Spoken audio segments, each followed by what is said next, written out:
Welcome back दोस्तों, फिर से स्वागत है आपका अमोघ एनसीईआरटी एंड बोर्ड्स में। ये आपका अपना परिवार है। इस परिवार को बढ़ाइए, मिल के चलें, मिलकर बढ़ें, ऐसा मानना है हम लोगों का। भरत सर आपके जल्दी ही क्लासेस लेंगे, 9th और 11th को पढ़ाएंगे, 9 और 11 को पढ़ाएंगे। हम लोग जल्दी चाहते हैं कि जल्दी ये कोर्स कंप्लीट हो, ताकि ज़्यादा से ज़्यादा प्रश्नों का आप अभ्यास कर सकें, ज़्यादा से ज़्यादा क्वेश्चन प्रैक्टिस कर सकें। चलिए देखते हैं क्यूबिक पॉलिनोमियल। ये एक क्यूबिक पॉलिनोमियल लिखा है। इस बात को कैसे बताया जा सकता है कि यहाँ पर पावर लिखी हुई है 3, ये घात अगर x की घात 3 है यहाँ पे और वह पर 0 नहीं है तो वो क्यूबिक पॉलिनोमियल है, त्रिघात बहुपद है। बताया गया है कि इसकी ज़ीरोज़ हैं 2, 2, -3, 3 और 1/2 या 1/2। अब हमें देखना है, वेरीफाई करना है क्या ये इसी के ज़ीरोज़ हैं, गुणनखंड हैं, फैक्टर हैं या नहीं है।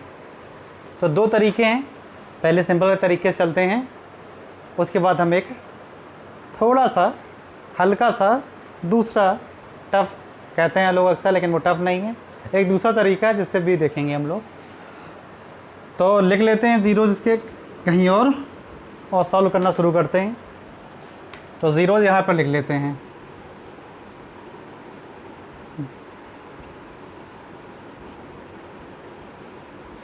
और कंपेयर करा देते हैं इस वाले फार्मूले को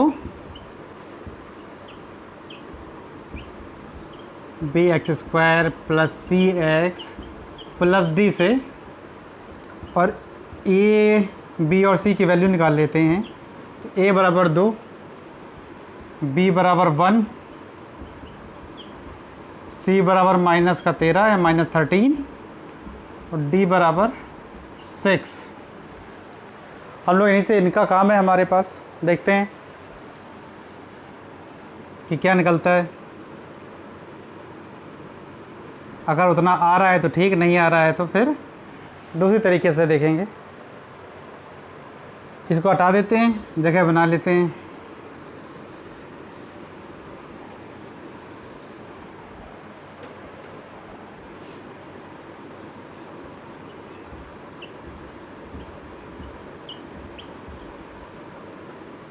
क्या क्वेश्चन था? क्वेश्चन थोड़ा भूल गए हैं, एक बार फिर से देख लेते हैं। क्वेश्चन को लिख लेते हैं कि क्वेश्चन क्या था हमारा। -13x + 6। तो हमने आपको बताया था कि अगर कोई भी 0 होगा तो वह समीकरण को संतुष्ट करेगा, इस बहुपद को संतुष्ट करेगा। इसकी वैल्यू कितनी हो जाएगी? 0 के बराबर हो जाएगी, 0 हो जाएगी। तो पहले रख के देखते हैं 2, x बराबर 2 रख देते हैं।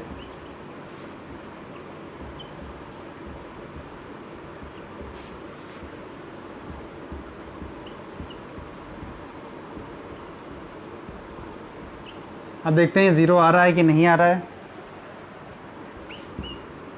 तो 2 का गुणा 3 बार करते हैं तो 8 मिल जाता है। 2 × 2 × 2, 2 2 ज़ा 4, 2 ज़ा 8, 2 दूनी 4 दूनी 8 मिल जाता है। यहाँ पर 4 मिल जाएगा, यहाँ पे आपको 26 मिल जाएगा और ये रहा 6। तो ये 16 है, 16, 4 माइनस का 26 मिल गया है और 6। तो 16 में 4 जोड़ दिया, 20 मिल गया, और धन का 6 है तो 26 -26। तो 26 - 26 ये 0 आ गया है, मतलब 2 संतुष्ट कर रहा है समीकरण को, 2 इसका 0 है। आगे देखते हैं।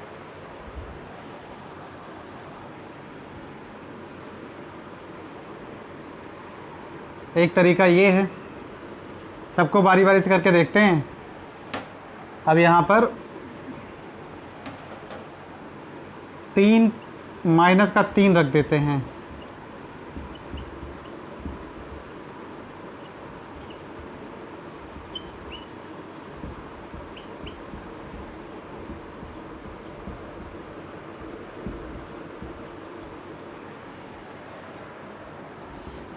तो 3 का मल्टीप्लाई करते हैं तो माइनस का 27 मिल जाएगा वहाँ पर।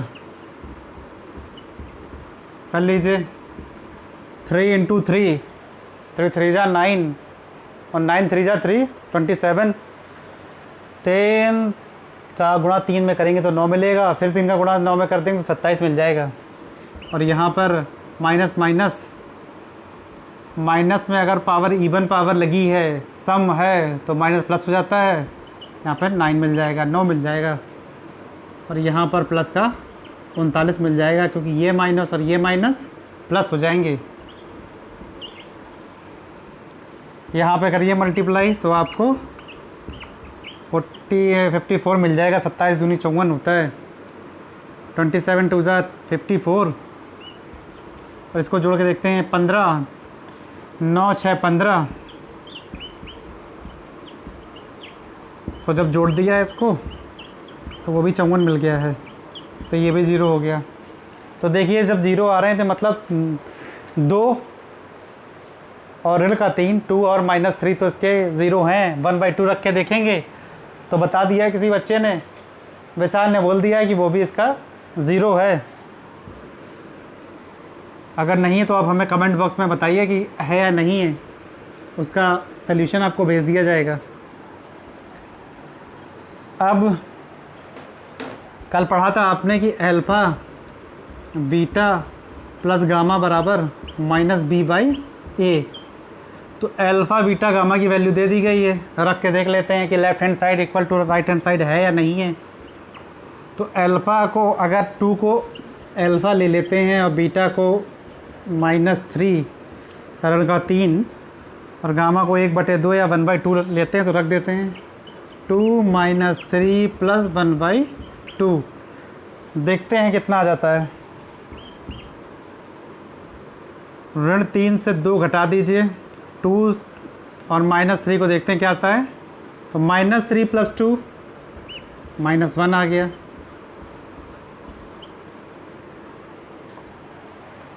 अब आप 1/2 को -1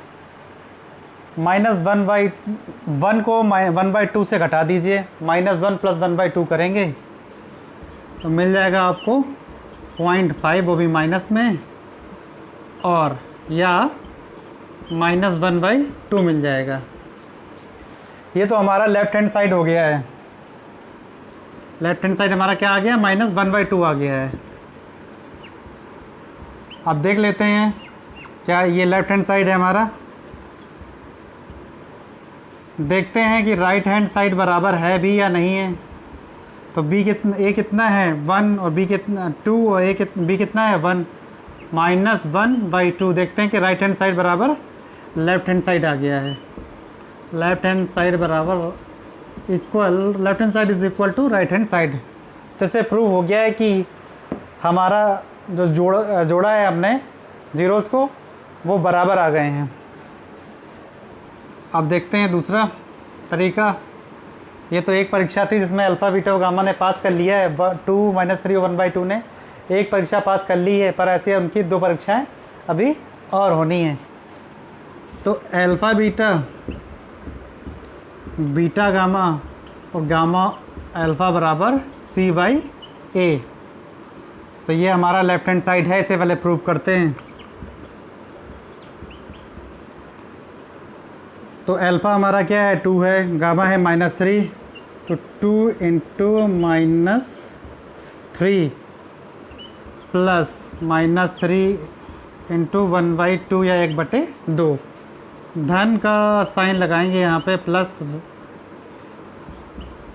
गामा 1/2 इंटू मतलब गुणे 2। देखेंगे क्या आ गया है। तो आ जाता है आपका ऋण का 6, ऋण का 3/2 और 1।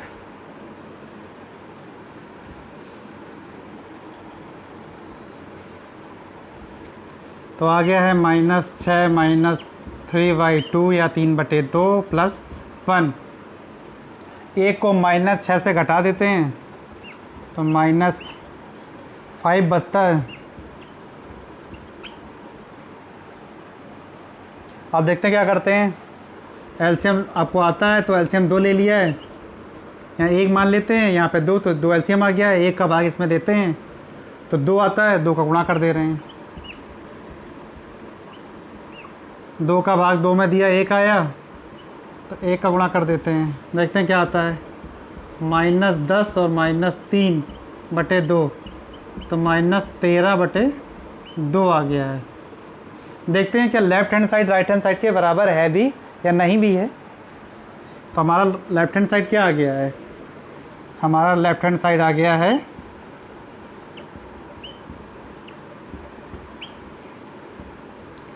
राइट हैंड साइड में c/a लिखा हुआ है, तो c की वैल्यू है -13 और a की वैल्यू है 2 है a की वैल्यू, तो -13/2। तो देखते हैं कि उसने दूसरी परीक्षा भी पास कर ली है, जीरोज़ ने दूसरी परीक्षा पास कर ली है और तीसरी परीक्षा रहेगी, वो भी देखते हैं पास कर पाते हैं नहीं। अगर पास कर लेते हैं तो वो इसके ज़ीरो हैं, अगर नहीं कर पाते हैं तो वो इसके ज़ीरो नहीं हैं। तो देखते हैं तीसरी परीक्षा क्या है इनकी। तीसरी परीक्षा है अल्फ़ा बीटा गामा -d/a। तो अल्फ़ा की वैल्यू बताई है विशाल ने कि 2 है, बीटा की वैल्यू रमन बता रहे हैं -3 है और गामा की वैल्यू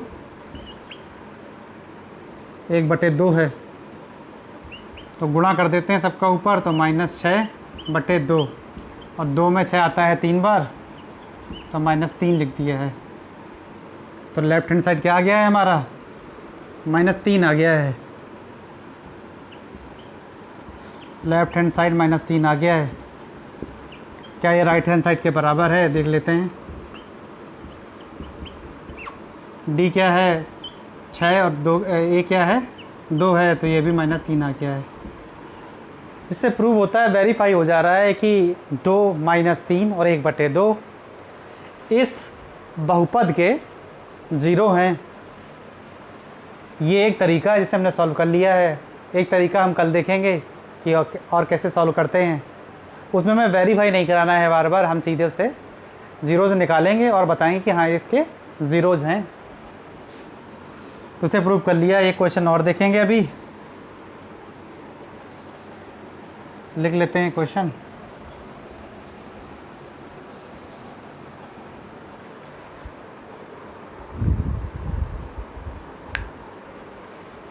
एक क्वेश्चन देखते हैं कि ये क्वेश्चन क्या हो सकता है।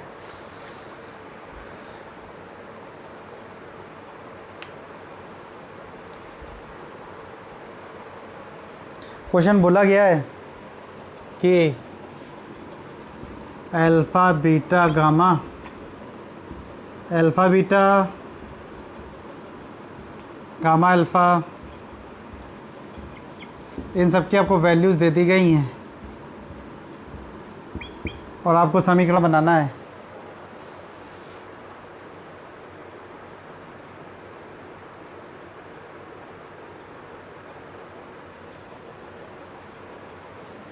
ये 6 है, ये -1 है और ये आखिरी वाला क्या है -30 है। बता दिया गया है कि इससे आपको पॉलिनोमियल बनाना है। कैसे बनाएंगे देख लेते हैं कि कैसे बनाएंगे।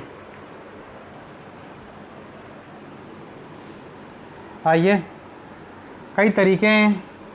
हमें अल्फ़ा बीटा और गामा की अलग अलग वैल्यू नहीं पता है, तो हम क्या करेंगे, पर हमको एक बीच का स्टेप पता है। वो स्टेप जिससे हम कंपैरिजन करते थे, तुलना करते थे, वो पता है एक स्टेप। और वो स्टेप क्या है देखते हैं। लिख देते हैं यहाँ पर x³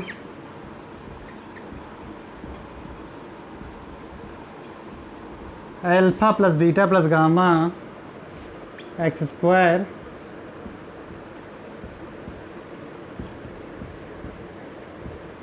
beta gamma gamma alpha x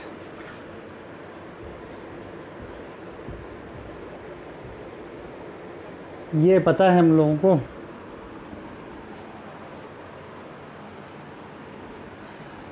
अगर ऐसे फॉर्मूले आ जाते हैं तो k की वैल्यू आप 1 ले लीजिएगा, पहले से ही 1 ले लें, सॉल्व हो जाएगा। अब यहाँ पे बस वैल्यू रख देते हैं। x³ minus alpha beta gamma की वैल्यू क्या है 6 है। Alpha beta plus beta gamma plus gamma alpha बराबर -1 है। लिख दिए यहाँ पर -30, तो क्या मिल गया हमें? हमें मिल गया है ये।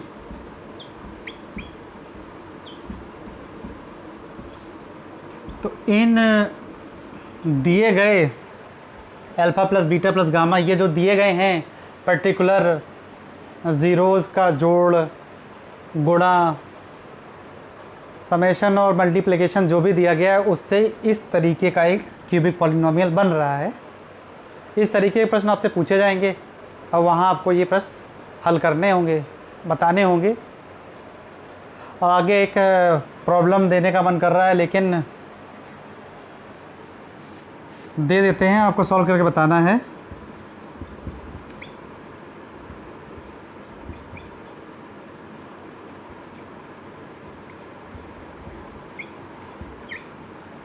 ये एक इन्फॉर्मेशन दी है, ये सूचना दी गई है आपको कि अल्फ़ा बराबर 2, बीटा बराबर 1 और गामा बराबर -2 पॉलिनोमियल क्या बनेगा? पॉलिनोमियल बहुपद बनाना है जो इससे बन के तैयार होगा। बहुपद जो बन रहा है उसको आप हमारे कमेंट सेक्शन में बताइए, और जिसको समझ में नहीं आ रहा है वो हमें बताए तो हम उसको पूरा सल्यूशन बताएंगे। कोई भी कहीं भी प्रॉब्लम हो रही है तो हमने हमारा व्हाट्सएप नंबर अपने हर वीडियो में अपडेट कर रखा है। आप उस व्हाट्सएप वीडियो नंबर में अपनी प्रॉब्लम्स भेज सकते हैं। कैसी भी प्रॉब्लम है, हम सारी प्रॉब्लम आपकी सॉल्व कराएंगे। तब तक के लिए थैंक यू, धन्यवाद।